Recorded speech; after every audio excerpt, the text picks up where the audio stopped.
What was weird about Antarctica? There's nothing there. So if you want to go see the emperor penguins or all of the wildlife that is available, you can't go to the interior of Antarctica, which is where we were. We were at a... Wow. Jeez. So I thought that this was going to be the coolest jump that I'd ever done. And what I will say is it's probably the coolest location, just what went into being involved in that, because we were there for a week. We did our first jump the day after we got there, and then we did the final jump the day that we left. But it's a camp.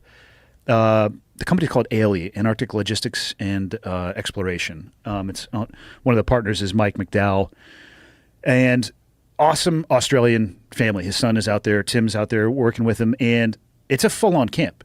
Like Alex Honnold had passed through shortly after we had left there. He was climbing Mount Vincent, which is the largest mountain in Antarctica. Crazy group of people. Fully set up, like library, indoor packing area for us to do our parachutes, bathrooms, showers, really nice tents. Will Smith was there earlier. Like people were passing. Yeah, if you're going to film, from my understanding, if you're going to do like a high-end film project, you basically work your way through that. It's fully established. There's a blue ice runway. We flew in on a 757. What's a blue ice runway? A runway made of like blue ice. The runway you land on is straight fucking ice. There's lights on the, it's crazy. And it's a chartered 757 through Icelandic Air. Yeah. Holy shit, you just land on ice? Straight up blue ice. It wasn't that like a deep dark blue. Yeah, that's the Russian. So if you look in front of that aircraft, that's what it is. What the fuck? So that's the Russian plane, which that actually landed while we were there. I got a killer GoPro shot. That's the camp, third row down, the little, yep, that's it right there. And that's basically what it looked like when we were there too. They had. Now, is that camp set up for scientists? Like, no. So there at the South Pole, there is a bunch of, from my understanding, like pure science going on there, funded by governments. This is straight up kind of tourism. I mean, you can go there and just hang out in camp. You can go see glaciers. Yeah, I mean, this is at one of the other. They have remote camps as well. They have like a crazy, like very high end camp. Like there's tents like that. Those are the tents we were staying in right there. That one that's hovering over there. Those are the kind of tents that we were staying in. Whoa! But it's on an ice field. There's no insects. There's no wildlife. The sun doesn't go down, and how much food do they have up there? As much as you could possibly want. They had a full like dining facility. The setup there is unbelievable. You can go in and get food anytime you want to. They're doing like they'll have a presentation every night. High-end like National Geographic photographer. All sorts of crazy motherfuckers pass through there. Like, I'm just going to walk to the South Pole, and they'll come back in subsequent years and give talks on, where they went and how they avoided these crevasses, which I had no fear of until I went to Antarctica and got the brief on crevasses, which is just, you're dead. They'll never find you again. And the camp is, of course, surrounded by them. How deep are they? Hundreds of feet deep, depending on the ones that you get into. It's just from the shifting and moving ice. And sometimes people just fall into them? I don't think... Oh, yeah, this is a guy who fell into one skiing. This is making its rounds on the old internet. Oh, Jesus Christ. Oh, yeah. I mean, so you can't even see the body. He stops himself. This guy self-arrests. Oh, fuck. But who knows how much farther down that... How did he get back out? He might have self-rescued. Or he could have been... Self-rescued is a terrible fucking phrase. Yeah, but it's also actually pretty important to know how to do. At all times, whatever it is that you are actually doing in your life. Do those guys ski like that with an ice pick? I don't think they ski with an ice pick, but I think... And I don't do this type of skiing, but the bottoms of their poles are sharp as well. So depending on what they need to climb out of, they might have crampons in their backpack. I'm assuming that the person had like a full backcountry kit with them. God, now what do you do? Do you leave the skis behind? Do you drop them and try to save your ass, or do you try to come up with the skis? Because if you don't have the skis, you're kind of fucked.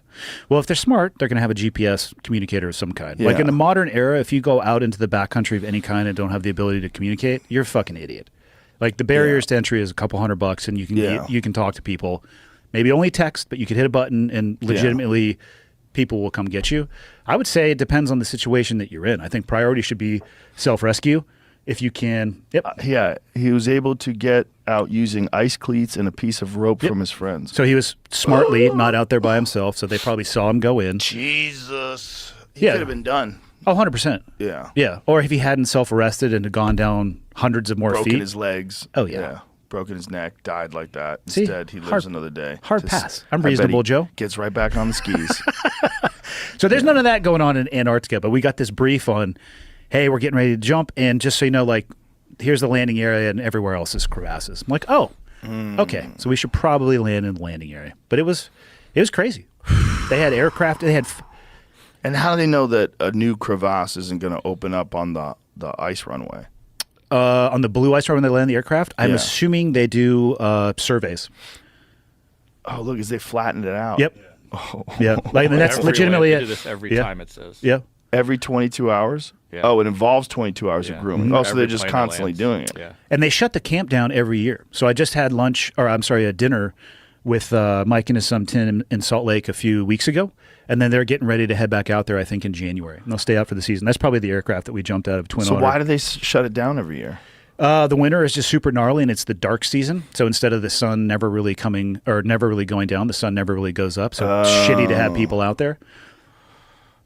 So that's White Desert. That's a different place, but that's I believe that's on the other side of Antarctica. But similar concept.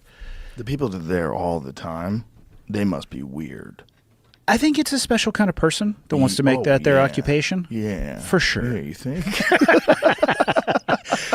But the jump there was wild. I mean, bet. I was It looks wearing incredible. I had a duffel bag. I'm not joking you. The size of this fucking table, because I had never jumped in Antarctica. So I'm googling like, what's your normal temperature? I had done that wingsuit jump up in Davis, where it was very cold at exit, but 100 degrees on the ground because it was Northern California in the summertime.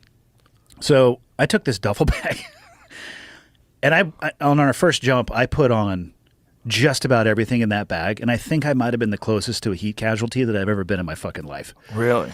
Because we were in a Twin Otter, which is a normal skydiving plane, and they had the door open the whole time. They actually took the door off. But we were kind of up forward. There wasn't a lot of wind coming in. I'm talking like electronic gloves, several layers, profusely sweating underneath Oh, no. all the shit that I'm wearing. that's horrible. It was horrible because for those of you out there who don't know what happens to liquid when you jump out into a freezing environment, so you're sweating your ass off, jumping out into, it's probably in the negative 30s or 40s. Free fall, parachute, open up, and you're just like ripping off clothing in Antarctica. It was hilarious.